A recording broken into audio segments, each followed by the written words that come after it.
And I'll break down the nuts and bolts of this reform package and what changes New York will have to make to the way it does business coming up at 6 tonight. Well, lawyers, healthcare advocates, and politicians are now going to spend the next several months critiquing and defending today's decision.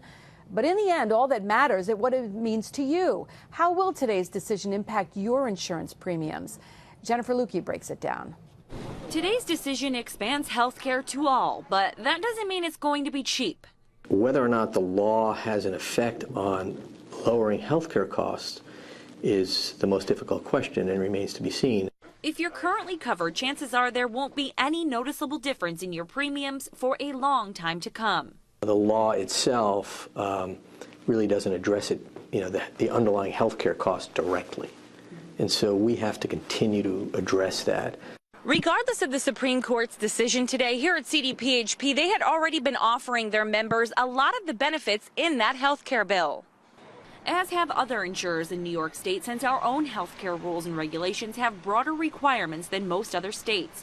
Between allowing children 29 and under to remain on their parents' policy, community-based premiums instead of individually based rates, and preventative care, we're several steps ahead of where the rest of the country hopes to be by 2014.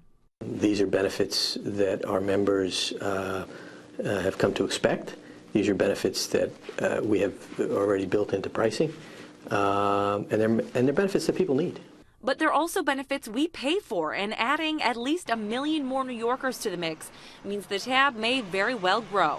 At the end of the day, we have to provide better health care, higher quality health care, and we have to make people healthier to lower health care costs.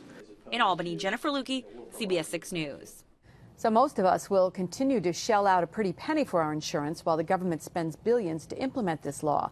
Just how they plan on paying for it, well, Jennifer's going to have that part of the story coming up at 6 o'clock.